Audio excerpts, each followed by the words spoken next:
Dale.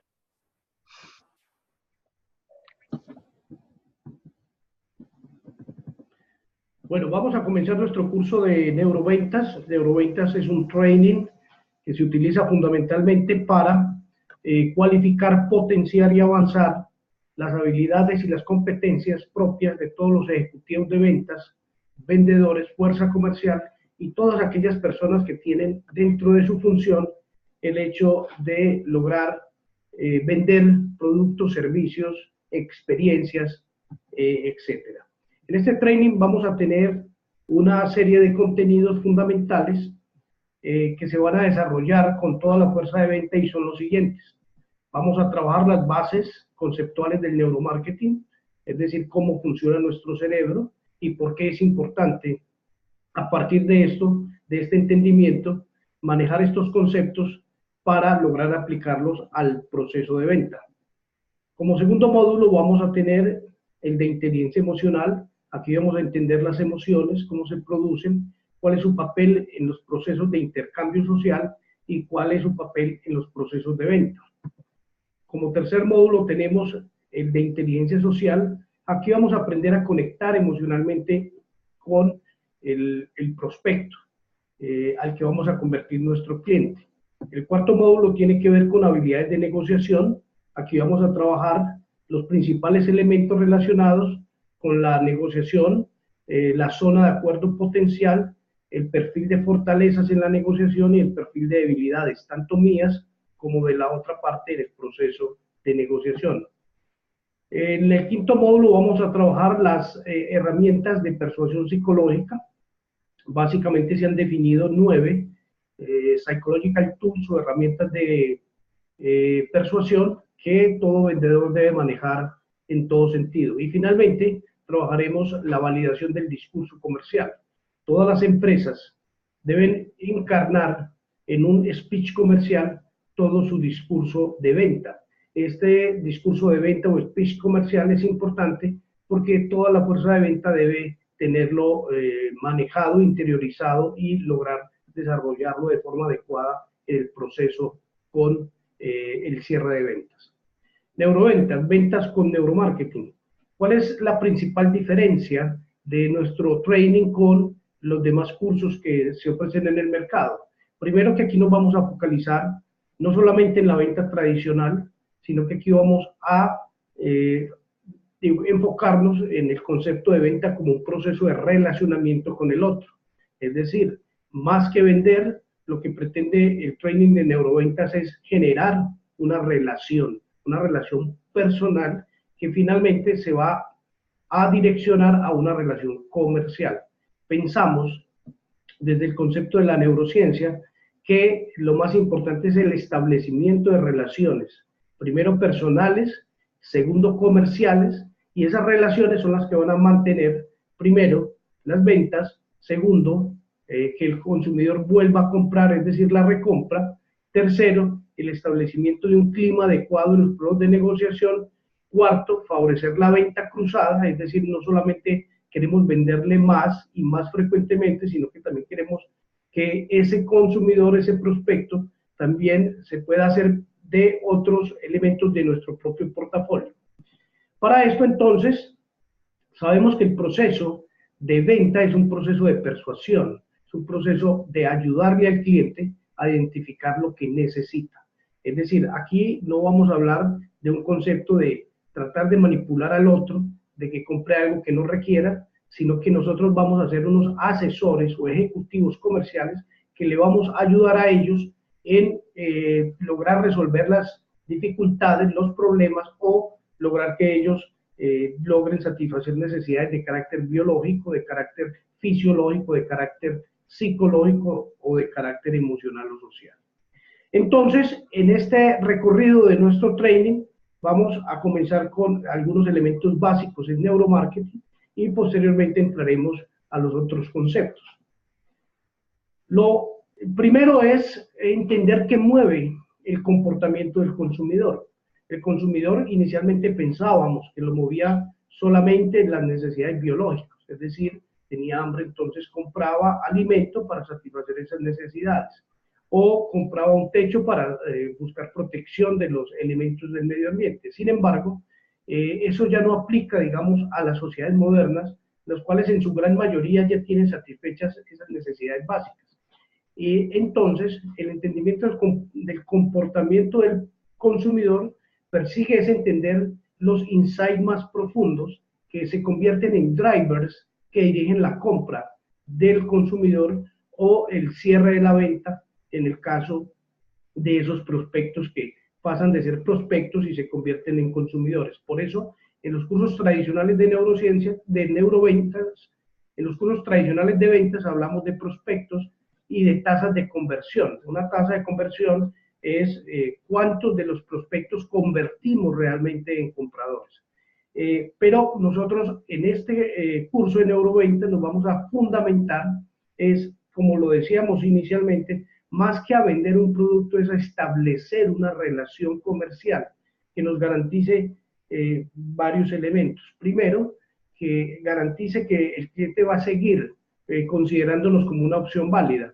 Segundo, que el cliente nos compre no una vez, sino nos compre de forma continua.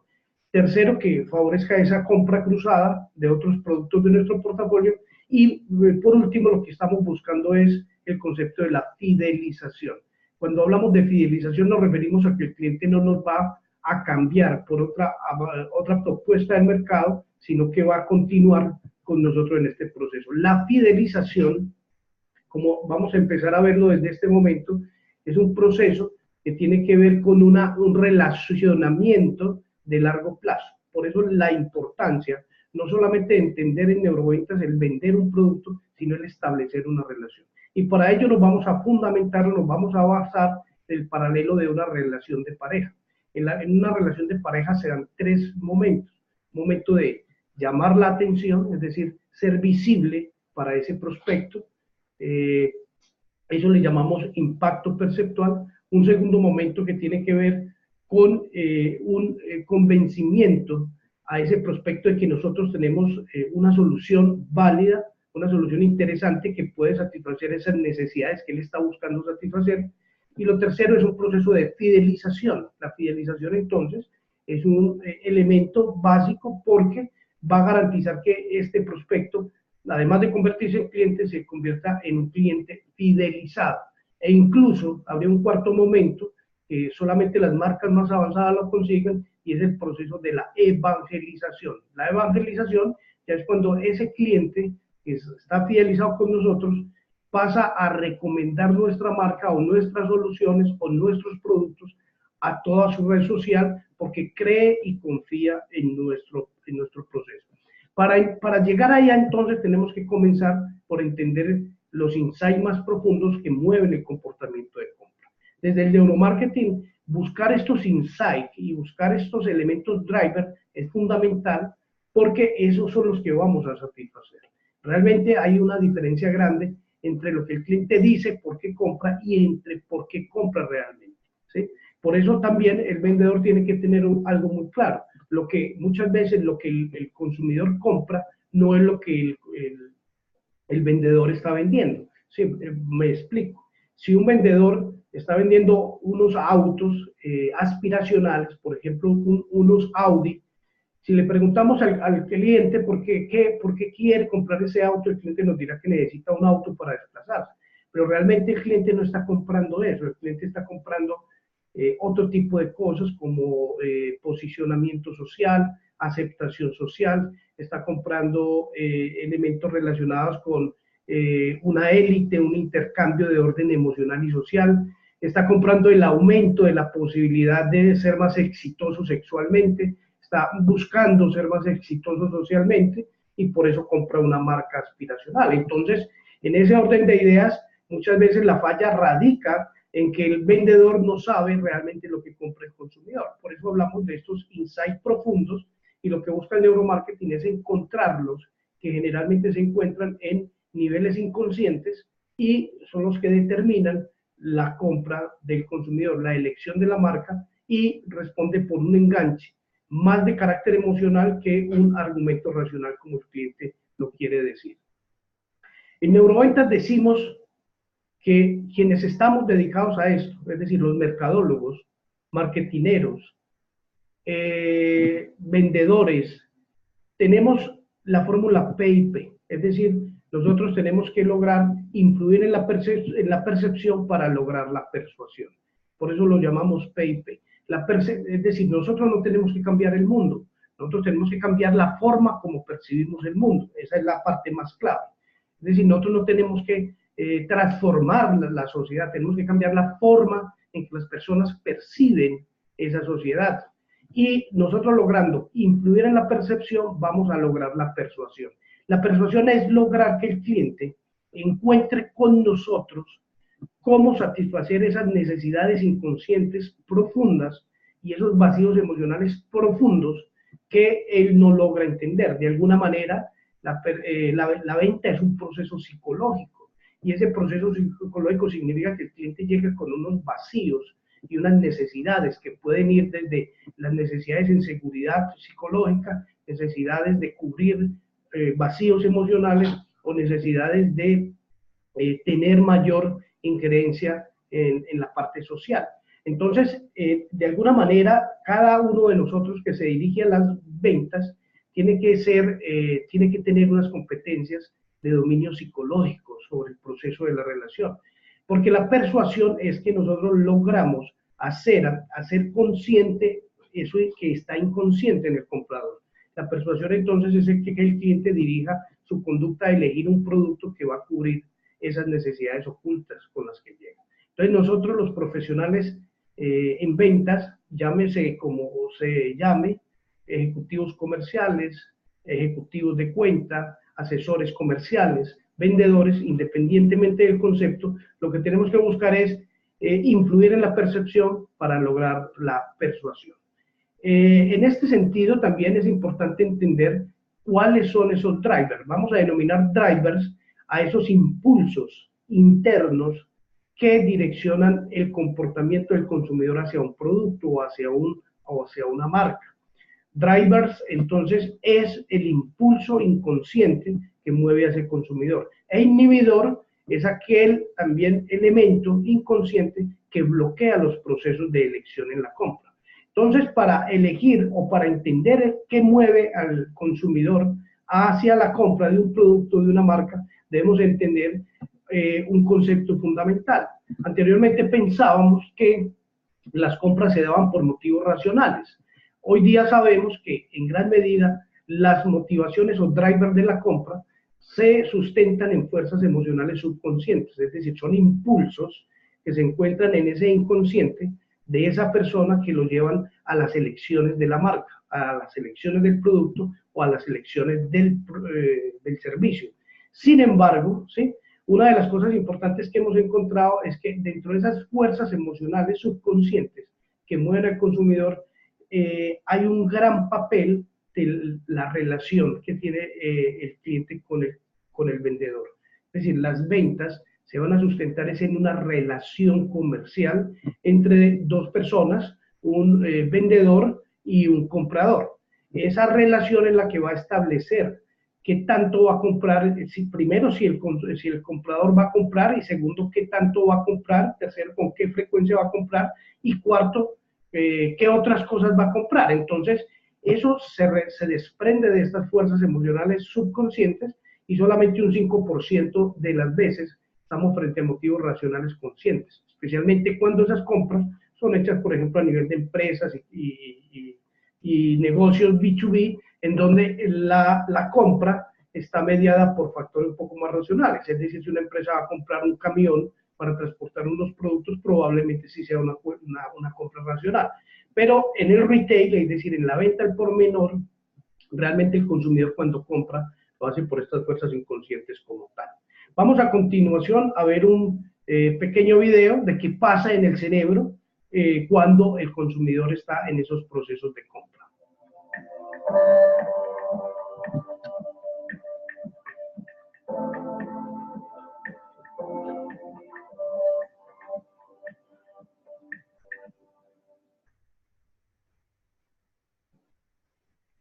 No se remonta a la época de los años 50, cuando los neurólogos Paul y Milner de la Universidad de Michigan realizaron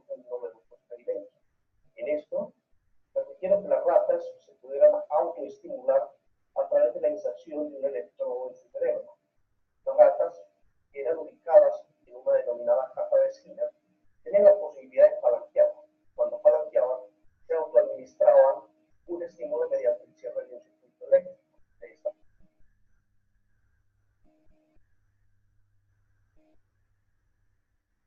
Bueno, no sé qué nos pasó acá.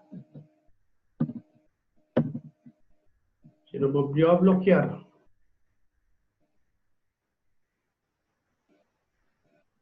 Qué raro. De esta manera, la rata podía decidir libremente si se estimulaba balanceando o, por el contrario, no lo hacía. En este experimento, las ratas podían balancear de forma repetitiva. Los investigadores encontraron que en un centro particular del sistema límbico, es decir, el sistema emocional de las ratas, en un núcleo conocido como el núcleo accumbens, las ratas balanceaban de forma incesante, dejaban de comer, dejaban de beber y dejaban de tener conducta sexual con tal de poder autoestimularse en esta región. Incluso, las ratas podían soportar choques eléctricos pasando una grilla electrificada con el hecho de poder obtener esa autoestimulación. Este centro es conocido como el centro de recompensa o el núcleo accumbens, es el que hoy nos explica claramente la conducta de los consumidores.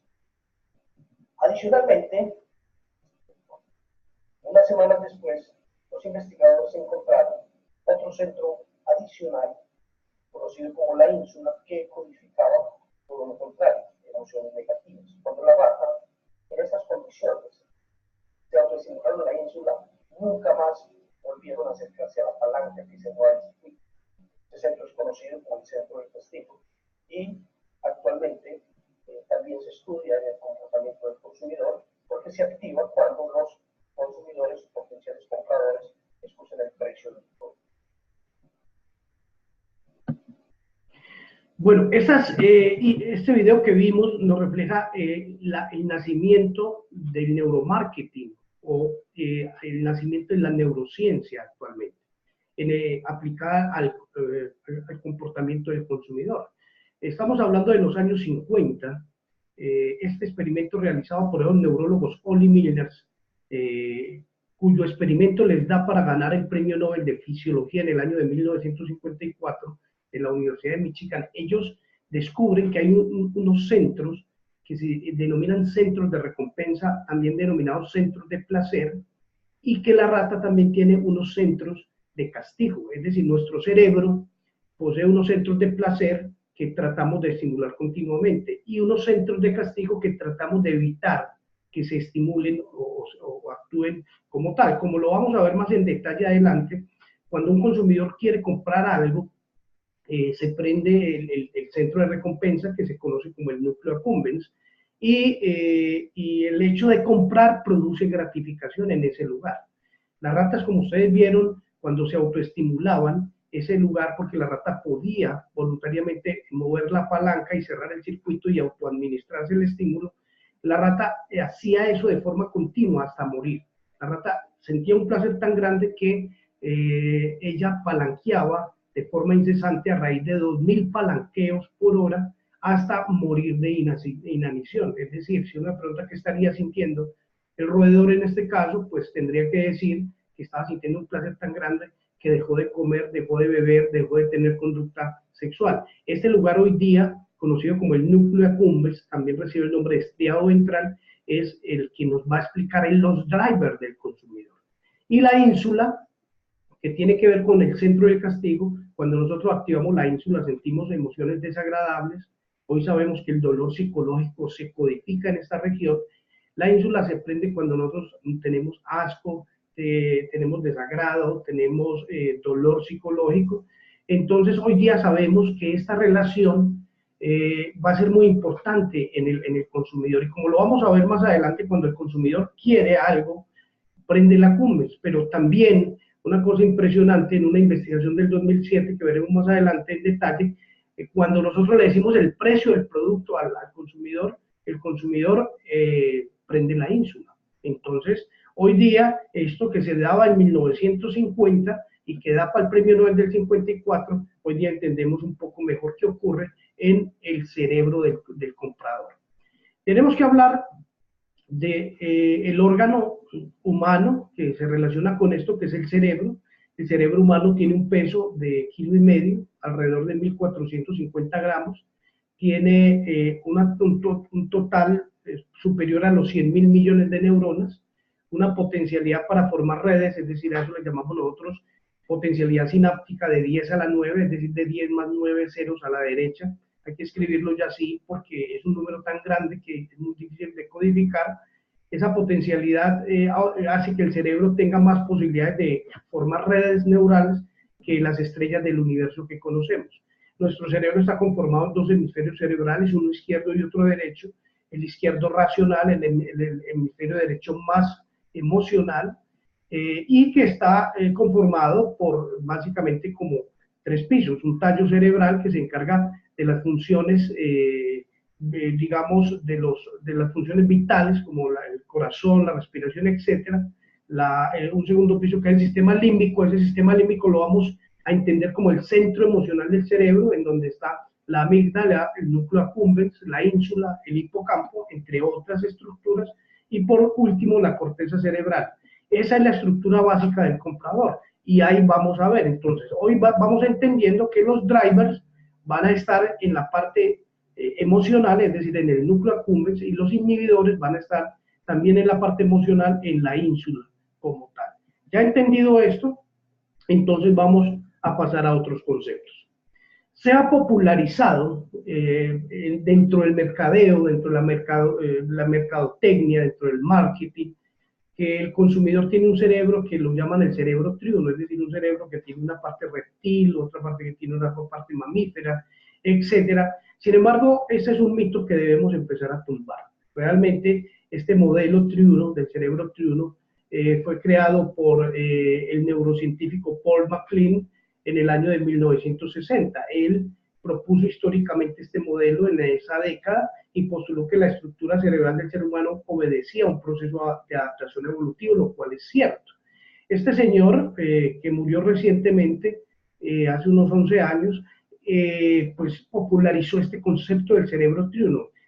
Sin embargo, el que le dio más, digamos, fama a este modelo triuno fue Carl Sagan. Carl Sagan, un astrofísico que se presentaba en la televisión, presentó el modelo de MacLean y lo popularizó mundialmente. Ese concepto fue tomado por los mercadólogos para explicar la conducta del comprador. Sin embargo, debemos decir que este modelo del cerebro triuno no es avalado actualmente por la ciencia.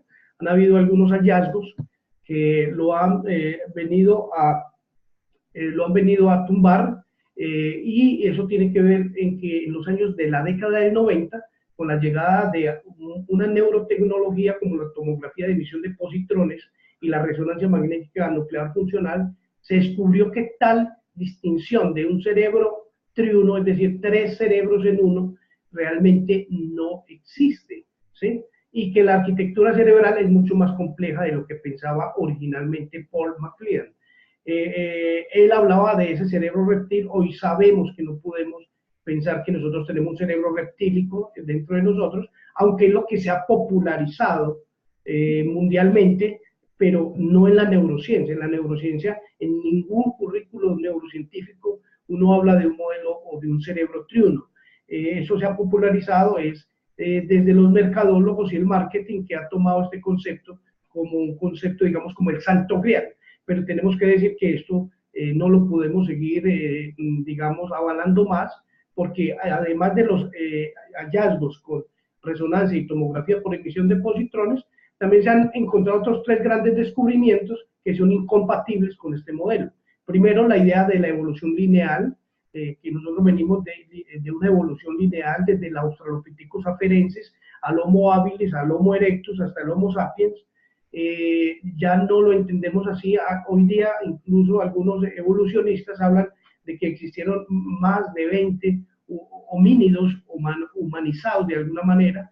Eso explica, por ejemplo, la presencia del neandertal, que sabemos que existió y que propiamente no fue un antecesor del hombre, sino que fue digamos, una línea paralela que el Homo sapiens extingue justamente en la lucha por la supervivencia del Homo sapiens, fue el responsable de la extinción de los neandertales. Segundo, la decodificación del genoma humano, que terminó en los años 90, descubrió, ustedes saben que el genoma humano se descubre realmente, o la estructura del ADN se descubre en 1952, con dos investigadores que ganan el premio Nobel por ese descubrimiento, la doble hélice del ADN, Watson y Crick, pero el genoma humano se termina de codificar en los años 90, y ese denominado complejo reptiliano que habla del modelo triuno, realmente no se encuentra, que está más asociado con los vertebrados modernos que con los reptiles. Y por último, el descubrimiento de que existen niveles de neocorteza en otros mamíferos no humanos. Hoy sabemos que hay muchos otros mamíferos que tienen corteza cerebral, no a la misma nivel de desarrollo que los humanos, pero que de todas maneras está allí.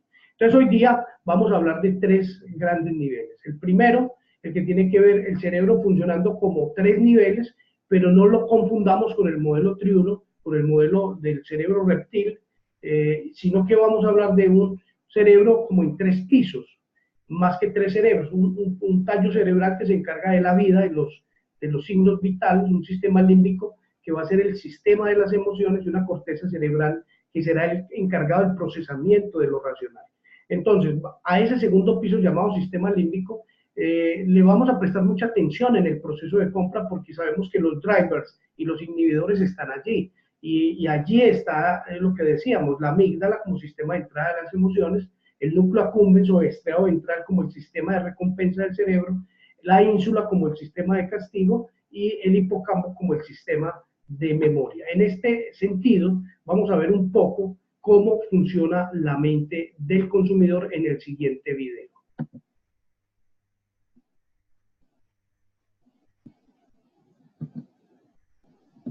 Bueno, el video entonces lo pasamos luego, ¿listo? Ahora, veamos entonces cuáles son los procesos para lograr el posicionamiento de marca. Entonces, el vendedor tiene que tener un zoom del proceso de venta. Realmente lo que el vendedor vende no es un producto, está vendiendo, primero que todo, es una marca, y las marcas en gran medida son intangibles. Entonces, lo primero es que la marca tenemos que posicionarla dentro del potencial comprador. Y hay tres elementos claves que el neuromarketing establece de esos procesos para el posicionamiento de marca. El primero de ellos tiene que ver con la publicidad. Nosotros lo llamamos neuroad o neuroadvertising, y tiene que ver que la publicidad que se exhibe sobre un producto, sobre un servicio, sobre una solución, debe estar alineada con el proceso del discurso comercial. Es decir, la publicidad, ese primer momento de la publicidad es la que atrae al cliente. El cliente ve la publicidad que puede estar en medios ATL o BTL, medios de masivos o medios de marketing digital o de redes sociales. La publicidad es el que nos va a atraer al cliente. Una de las reglas de oro en neuroventas es que nosotros no tenemos por qué salir a perseguir los clientes, sino que nosotros tenemos que atraer al cliente a nosotros. Esa ya es otra regla de oro. No hay que salir a perseguir a los clientes, sino que hay que atraerlos. La atracción se logra a través de la publicidad, a través de cualquiera de los formatos de publicidad. La publicidad tiene solamente 5 segundos para poder atraer al cliente. Si la publicidad va a ser vista solamente por 5 segundos. Por ello, en los experimentos que hacemos nosotros, siempre la publicidad la exponemos 5 segundos.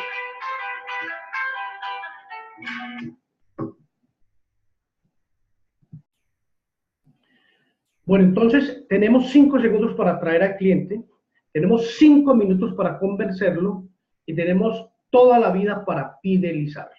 Entonces, la atracción del cliente lo vamos a lograr a través de la publicidad.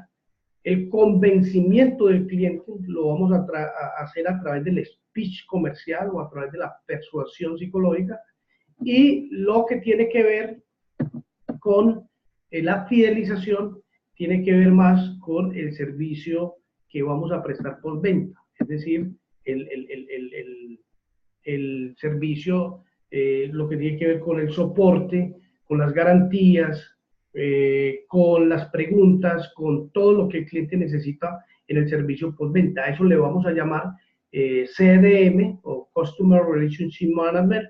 CRM es una estrategia de justamente de lograr la gestión del cliente de una manera adecuada, ¿sí?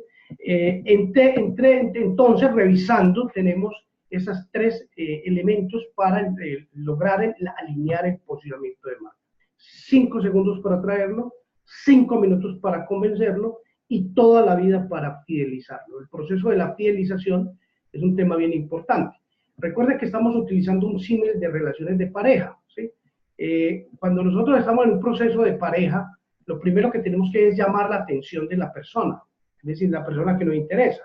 Para eso, pues, en el caso de las mujeres hacen grandes esfuerzos por llamar la atención del chico que les gusta, a través de la forma de vestir, a través del maquillaje, a través del movimiento, a través del resaltar, es decir, de tener una saliencia o un sobresalir del resto. Esto, la mujer sabe que tiene 5 segundos para llamar la atención de la persona, de quien le interesa. 5 minutos para convencer. Es en esas conversaciones que se dan en la relación de pareja, las dos personas se van acercando y se van convenciendo mutuamente en ese proceso, pero la fidelización es el proceso más difícil de todo y tiene que ver con todo lo que va a ser ese, digamos, el relacionamiento post establecimiento de la relación. A eso le llamamos el proceso de la fidelización como tal. Bueno, una de las cosas bien importantes que se va a trabajar aquí es que el vendedor tiene que saber muy bien las estrategias de persuasión, por lo menos las 9 estrategias fuertes de persuasión, las que inicialmente postuló Cialdini y que las vamos a ver en este training más adelante, y tiene que ver también con el tema de la fidelización, porque la fidelización es un mantenimiento de una relación sana, de una relación que tiene lazos de identificación de ida y vuelta. Entonces, el vendedor, aunque no tiene tanto que ver en el enganche inicial, sí tiene que saber muy bien el tema de la persuasión y el tema de la fidelización como tal. Resumiéndolo de otra manera, ¿cuáles son las etapas en el proceso de venta? En el proceso de venta, entonces, igual ocurre en la relación de pareja. Lo primero es la atracción, lo segundo es el enamoramiento y lo tercero es la fidelización. Primero atraemos. ¿Cómo lo atraemos? A través de la publicidad. ¿Cómo enamoramos? A través del speech comercial. Y cómo fidelizamos a través de los servicios postventa, a través de lo que llamamos el CRM o Customer Relationship Management. Estos 3 momentos los podríamos resumir de esta manera, ¿sí? Primero yo veo el producto que me gusta, luego el producto me tiene que convencer, y ahí es donde entra la mediación del vendedor, y finalmente yo no solamente lo compro, sino que me quedo con él y no lo cambio por otro. Eso es el proceso de la fidelización. Entonces tenemos la atracción, el enamoramiento y la fidelización. Estas son las etapas en las decisiones de compra que se va a dar en este tema que estamos trabajando en neuroventas. Veámoslo de otra manera. Ya sabemos que son 3 pasos: atraer, enamorar y fidelizar. Atraer, enamorar y fidelizar, y además vamos a tener unos factores clave en esos procesos. El primero de ellos es que para atraer hay que generar saliencia perceptual. Este es un término de la psicofísica que significa es que los seres humanos actualmente estamos infotoxicados, es decir, estamos recibiendo más de 6.000 mensajes publicitarios al día. Es decir, para nosotros atraer la atención de alguien tenemos que ser diferentes. Saliencia significa sobresalir. ¿Sobresalir de qué? De un montón de publicidad, de un montón de ofertas, de un montón de propuestas que le llegan a los clientes. La propuesta nuestra será atractiva en la medida en que logre ser diferente, en la medida que logre, digamos, destacarse de ese fondo que está lleno de información. En el proceso de enamoramiento tenemos, entonces, ahí tenemos el trabajo de lo que llamamos nosotros el branding. El branding es el tema clave para lograr la atracción, o sea, la publicidad como tal. En el segundo momento del enamoramiento aparece el speech comercial o el discurso comercial. Aquí, en este sentido, estamos hablando de un discurso comercial que ha sido trabajado, que ha sido validado y ojalá validado con herramientas de neuromarketing, porque nosotros cuando estamos diseñando el discurso comercial lo que hacemos es encarnar el ADN de marca dentro de ese discurso comercial. Eso es lo que tenemos que lograr. Y el discurso comercial es un guión que nosotros testeamos con equipos cerebrales para saber qué emociones producen. Y cuando estamos trabajando sobre ese discurso comercial, que luego lo vamos a ver en detalle, nosotros identificamos los puntos que generan emociones positivas y las amplificamos, y emociones negativas y las eliminamos, porque el discurso comercial tiene que tener capacidad persuasiva como tal. Y la fidelización tiene que ver con lo que llamamos la cultura del servicio, que otrora se denominaba servicio al cliente. Hoy ya la llamamos más cultura del servicio y tiene que ver con un concepto fundamental que se llama hoy día experiencia de consumo o consumer experience. Estos son entonces las etapas de las decisiones de compra y nosotros vamos a trabajar. La primera, la atracción, ahí está más el advertising, la publicidad. El segundo, enamoramiento, ahí está de pleno el trabajo del vendedor. El discurso comercial, el speech comercial, el vendedor tiene que estar entrenado en dicho speech comercial, y la fidelización, que tiene que ver con todo el servicio postventa y el mantenimiento de la relación con el cliente. Hoy día sabemos que el vendedor, más que vender productos, lo que hace es el establecimiento de una relación tal cual sea en una relación de pareja. Es decir, el cliente luego de la compra quiere sentir que le siguen satisfaciendo sus necesidades, por ejemplo, en temas de postventa, servicios, garantías, incluso si el cliente no sabe manejar el producto, va a llamar al vendedor para este proceso. Entonces, en todo esto tenemos que tener muchos elementos claves para tener en consideración el proceso de neuroventas. ¿Cuáles son los factores críticos en el proceso de venta? Esto es un tema bien importante. Ya los habíamos dicho, el diseño de la marca, la salida perceptual y la atracción es el punto número 1. Aquí es muy importante este trabajo de la atracción, ¿sí? Ahí van a trabajar los diseñadores, los publicistas. Aquí ellos van a hacer diseños poderosos. Tienen tan solo 5 segundos para lograrlo. Sabemos que el consumidor o el potencial comprador, es decir, el prospecto, solamente va a ver la publicidad 5 segundos. El segundo punto tiene que ver con el enamoramiento. Aquí es donde aparece el speech comercial. El vendedor solamente tiene 5 minutos para cerrar una venta, para lograr la conversión, es decir, convertir el prospecto en cliente, y para eso tiene que tener un discurso validado, un ADN encarnado en dicho discurso, basado en el ADN de marca. Y para eso tenemos 5 minutos.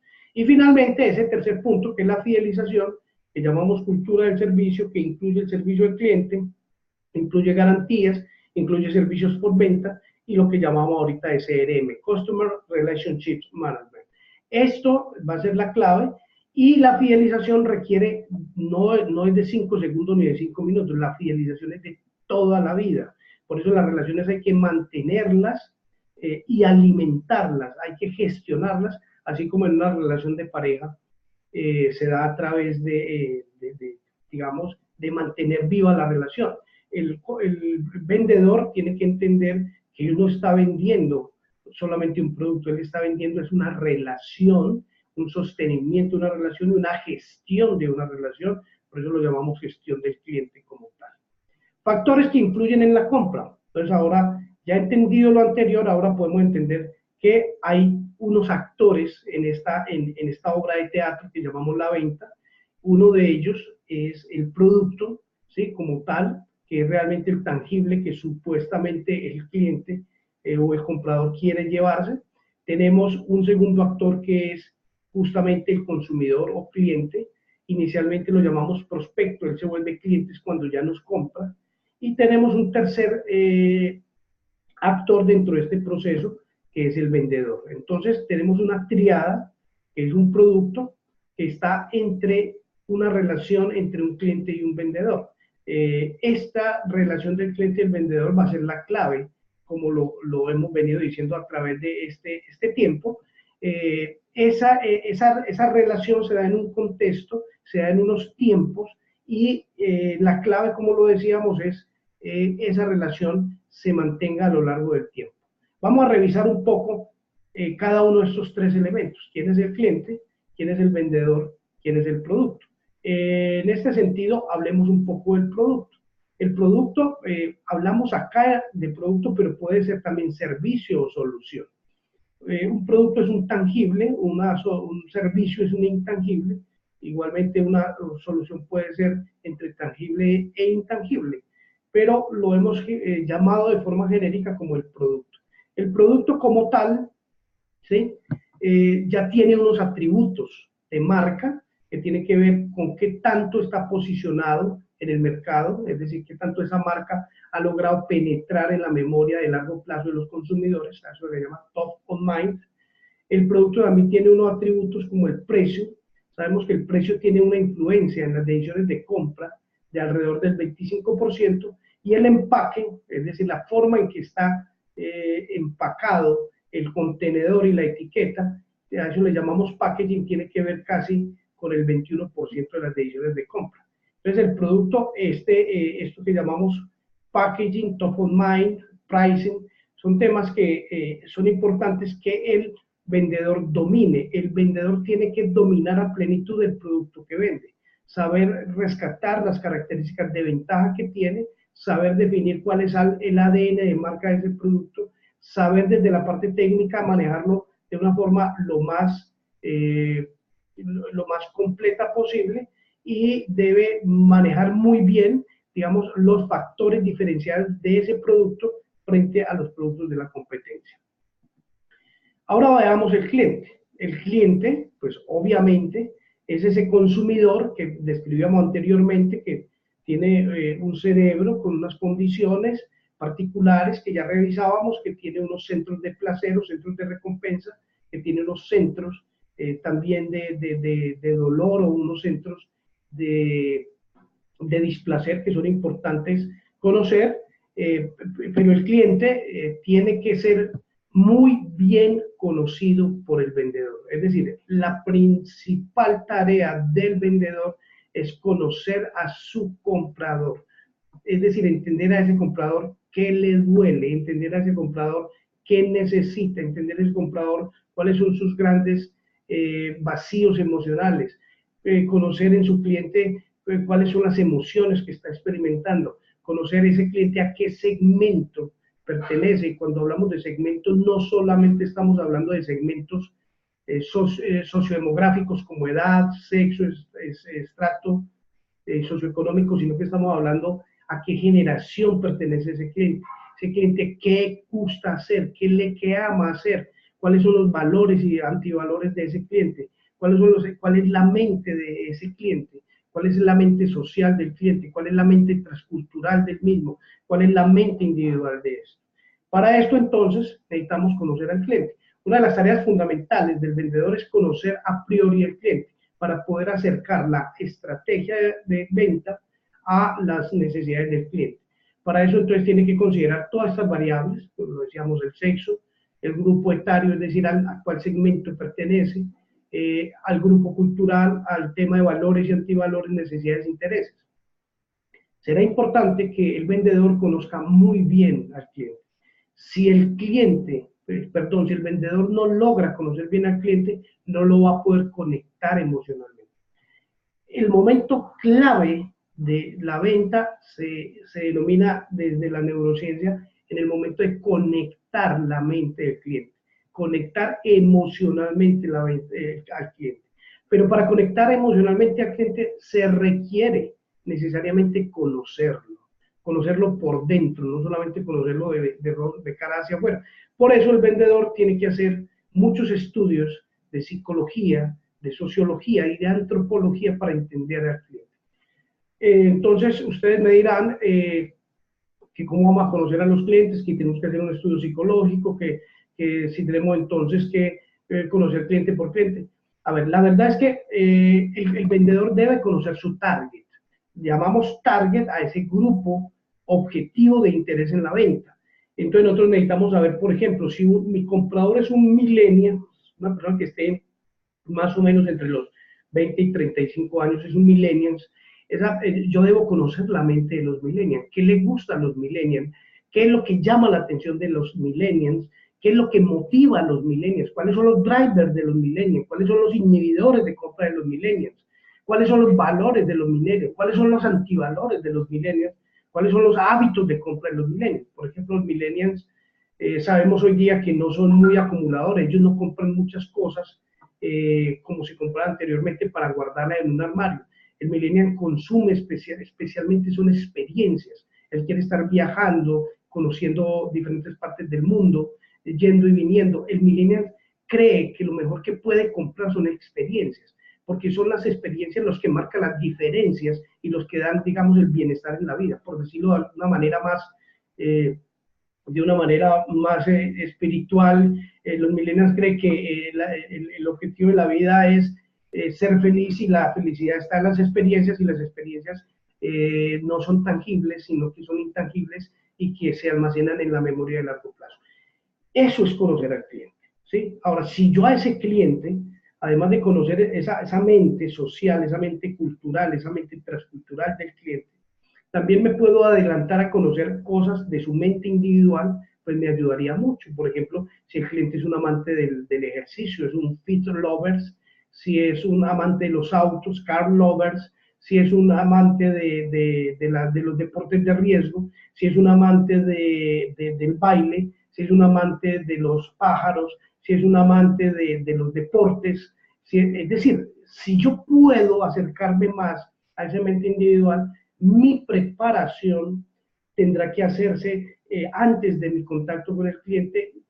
¿Cómo se puede hacer? Pues puedo visitar su página web, puedo visitar su perfil de Facebook, puedo entrar a su Instagram, y yo ahí voy a tener toda la información que requiero para entender a ese cliente que lo mueve. Si yo entiendo al cliente que lo mueve y actúo en consecuencia, entonces puedo dar por sentado que puedo orientar estrategias para conectarlo emocionalmente. El primer gran reto en este proceso de las neuroventas es conectar emocionalmente al cliente, y esto es lo que vamos a aprender a través de este training, cómo conectar a nuestro cliente. Eso es lo que vamos a entrenar fuertemente, eso es lo que vamos a hacer una y otra vez, cómo conectar a nuestro cliente. Y esa conexión hay que darla en 5 segundos. Entonces le preguntan, bueno, 5 segundos no es nada, ¿cómo hago yo para conectar?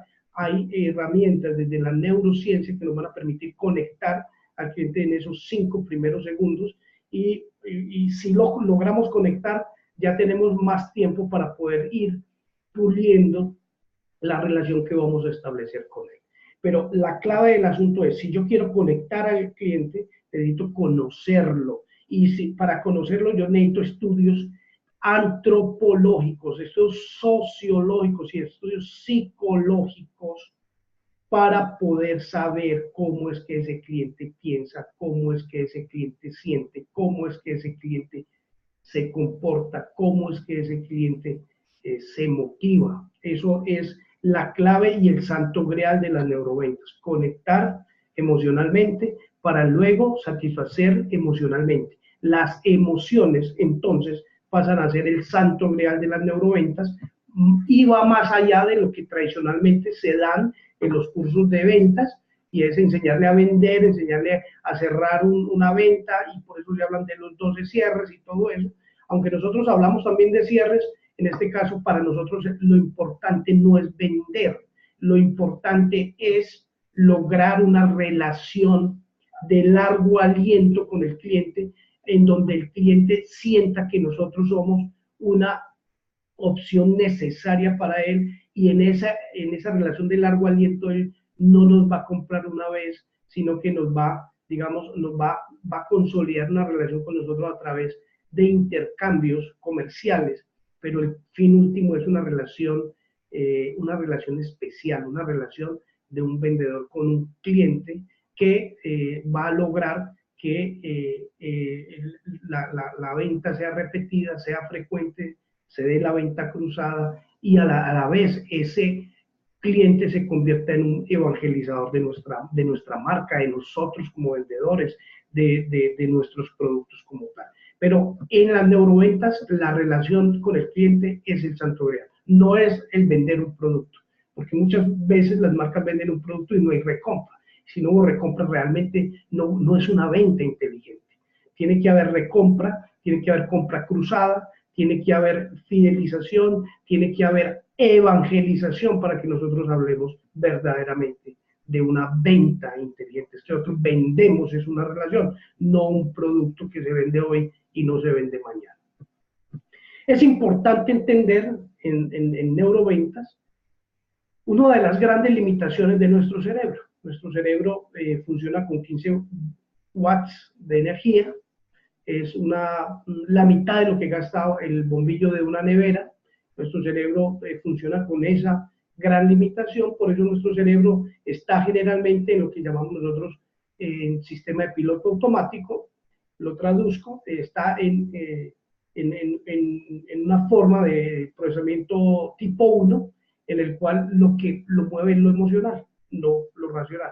Pensar racionalmente para el cerebro es desgastante y económicamente muy costoso, porque se quema mucha energía del cerebro, porque el cerebro generalmente estará en estado emocional, no estará tanto en estado racional, sino en estado emocional. Palabras en el modelo de Kahneman es en sistema 1. Por eso él no va a estar en modo racional, sino que va a estar en modo emocional, y por eso va a usar lo que vamos a llamar atajos mentales. Él no va a hacer un razonamiento deductivo, inductivo o inferencial paso a paso, sino que va a trabajar con lo que se llaman atajos mentales. En la psicología cognitiva, los atajos mentales se denominan sesgos cognitivos. Para un vendedor, la clave está en conocer esos sesgos cognitivos, ¿sí? Hoy día, la psicología y la neurociencia cognitiva han encontrado y han aislado más de 65 sesgos cognitivos. Todos estos sesgos cognitivos que ustedes están viendo en pantalla, más de 65, y la lista seguirá creciendo. Quien domine estos 65 sesgos cognitivos será el ganador. Esta es la clave realmente para lograr la persuasión. ¿Por qué? Porque la persuasión se aprovecha del entendimiento de estos sesgos cognitivos para lograr que el cliente se convenza de que nuestro producto, nuestro servicio, nuestra relación es la clave, ¿sí? Entonces, todos estos sesgos cognitivos estudiados desde los años 60 y 70 por Kahneman, que fue premio Nobel del año 2002, porque él empieza a entender que en los procesos de compra operan estos sesgos, y él lo demuestra científicamente, y a través de los trabajos de él, de Dan Ariely y de otros grandes investigadores, se empiezan a encontrar todos estos grandes sesgos. Hoy día Cialdini propone trabajar por lo menos 8 de estos sesgos. Él inicialmente comenzó con 6, luego el mismo Cialdini propuso un séptimo, un octavo, pero realmente si alguien actualizara las estrategias persuasivas de Cialdini, tendremos que hablar de más de 68 estrategias basadas en estos 68 sesgos cognitivos que se dan en la toma de decisiones de un consumidor. Quien quiera ser realmente mago de eso tiene que estudiar profundamente la psicología cognitiva, de qué es y cómo operan estos 68 sesgos en la mente humana. Finalmente, el vendedor tiene que ser un experto de la mente humana, tiene que ser un experto de cómo funciona la mente humana, tiene que entender que la mente humana es primero que todo emocional, segundo que esa mente humana siempre está generalmente el 95% del tiempo en estado de sesgos cognitivos, y que esos sesgos son múltiples, y el conocimiento de esto nos puede llevar al establecimiento de grandes éxitos en los procesos de neuroventas. Entonces, entender estos 68 sesgos será parte de nuestro training, por lo menos 9 de ellos, los más estudiados, pero no podemos quedarnos allá, sino que tenemos que seguir trabajando en todos estos sesgos para poderlos poner al servicio de la venta persuasiva. Vender persuasivamente, ¿sí? Ya dijimos, nosotros no vendemos productos, vendemos relaciones. Estamos vendiendo es una relación con un cliente. El cliente no quiere que le vendan, el cliente quiere solucionar un problema que tiene. El cliente quiere llenar un vacío emocional que tiene. El cliente quiere un asesor, no necesita alguien que le meta un producto por los ojos, él quiere es un asesor y a eso le vamos a llamar venta persuasiva. Vamos a hacer un ejemplo ahora. Miremos esos productos. Díganme ustedes si van a comprar un producto de estos que ven en la parte inferior, ¿usted cuál elegiría? ¿El producto A o el producto B? ¿Qué dirían ustedes? ¿Sí? Bueno, la mayoría, dicen las investigaciones, van a elegir el producto B, pero ¿qué hay detrás de la compra o la elección del producto B? ¿Sí? ¿Por qué se produce la compra del producto B? Primero porque nosotros tenemos una tendencia a ser seguidores de los otros. Nosotros tenemos dentro de nuestro chip un concepto, dentro de nuestro ADN un concepto que se llama ser gregarios. Ser gregarios es que nosotros hacemos lo que hace la gente. Es decir, esa famosa frase colombiana que dice, ¿para dónde va Vicente? Pues para dónde va la gente. Nosotros tenemos un chip incorporado dentro de nosotros mismos en el cual nosotros llevamos las personas hacia donde va la gente. Es decir, si la gente compra el producto de la derecha, nosotros tendemos a seguirlo, porque nuestro cerebro nos indica que si la gente está comprando el de la derecha es porque el de la derecha es más confiable. Hay una palabra clave en el proceso de la transacción de mercados y es la confianza percibida. ¿Qué tanto puedo confiar yo en una marca o en un producto? Por eso siempre preferimos productos conocidos a productos desconocidos. Por eso pagamos más, pagamos hasta un 30% más por un producto conocido que por un producto desconocido. Por eso pagamos más por una medicina que sea la original y no la genérica. Por eso estamos dispuestos nosotros a lograr comprar productos que son para nosotros conocidos. Eso tiene que ver con una parte del cerebro, que el cerebro cuando está frente a lo desconocido se activa la amígdala indicando que puede haber peligro. Entonces el cerebro al activar la amígdala prefiere lo conocido, de ahí la frase es mejor un malo conocido que bueno por conocer. El cerebro prefiere lo malo conocido que lo bueno por conocer. Por eso aquí se da una conducta de gregarismo. Si yo veo que todo el mundo está comprando el de la derecha, yo voy a comprar el de la derecha. Esto opera en este sentido. Ahora miremos un ejemplo adicional. Miremos también cuál elegirían ustedes, el A o el B, ¿sí?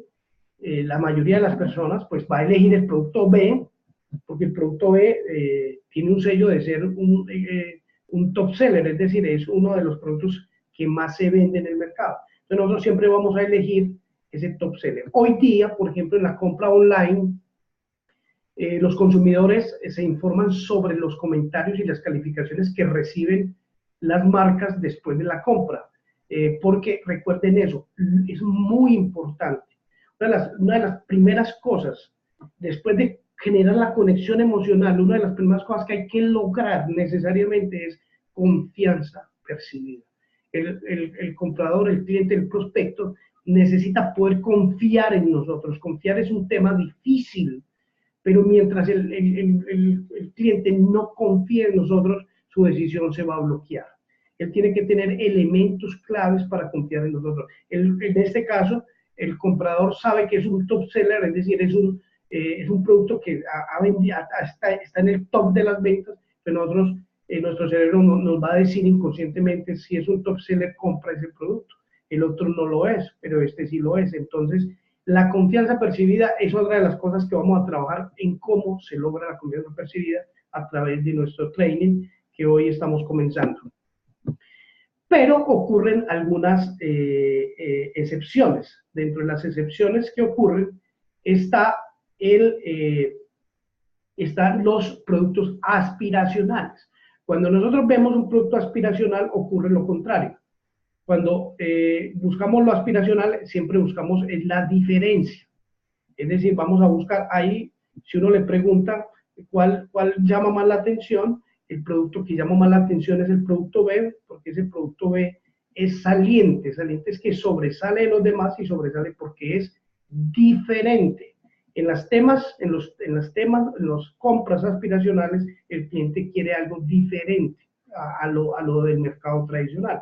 En las ventas retail de consumo masivo, opera el otro principio, el principio de nosotros vamos a lo que compre todo el mundo.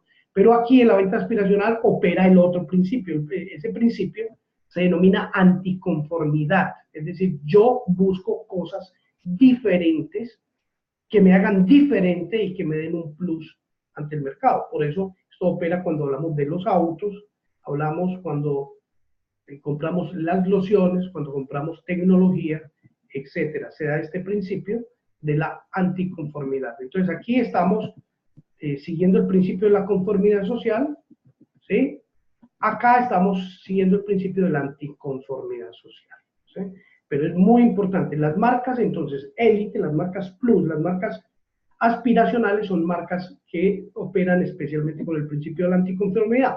Las otras marcas del retail, o sea, de la venta al por menor, de los grandes supermercados, jabones y otro tipo de cosas, opera el principio de la conformidad social, y vamos a ver un video sobre conformidad social a continuación.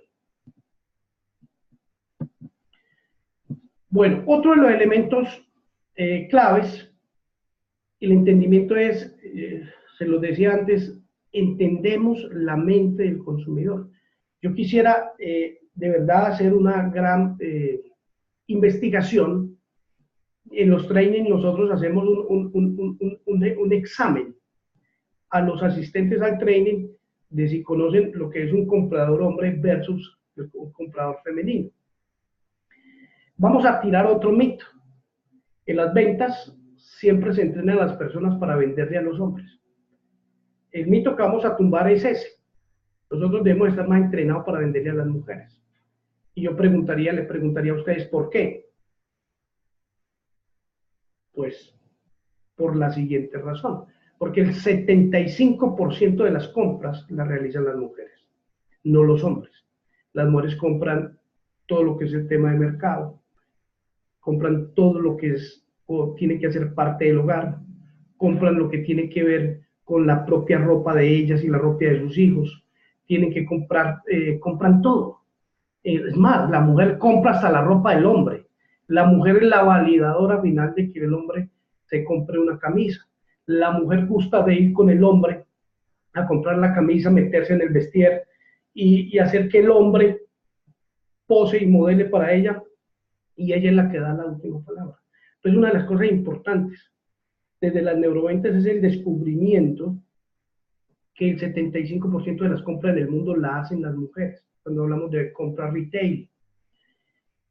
Pero la publicidad siempre se diseñó para hombres. Entonces, esto es una contravención, porque deberíamos estar aprendiendo a venderle a las mujeres. Entonces, vamos a ver un poco cómo se le vende a los hombres, cómo se le vende a las mujeres, porque las diferencias son abismales. Y desafortunadamente estamos más entrenados para venderle a los hombres que para venderle a las mujeres. Pero veamos un poco, en el caso de los hombres, cómo se da, ¿sí? Esta es una investigación publicada hace unos pocos años por algunas personas de la Universidad de Oxford y de otras universidades en Estados Unidos, que nos explica, en esta investigación ellos se preguntaron si las ofertas en rojo seducían a las personas, si seducían a los hombres, si seducían a las mujeres. Ellos estudiaron el efecto de las ofertas escritas en rojo o escritas en negro. La investigación realizada por Puccielli y estos otros investigadores arrojó que se comprobaba algo que se había visto antes, desde el 2008 se había encontrado, que el rojo llevaba a una gran atracción o llamar mucho la atención de los hombres ante miembros del sexo opuesto, ¿sí? Entonces ellos hacen esta investigación para replicar eso y encuentran que efectivamente, ¿sí?, el ahorro percibido en función del precio estaba afectado por el color. Aquellos precios que para los hombres estaban en rojo generaban un mayor ahorro percibido en el color rojo comparado cuando ese mismo precio estaba en color negro. Este efecto no ocurrió de diferente en las mujeres. En las mujeres parece funcionar igual, pero en los hombres realmente no. Es por eso entonces que se empieza a estudiar mucho la mente masculina versus la mente femenina.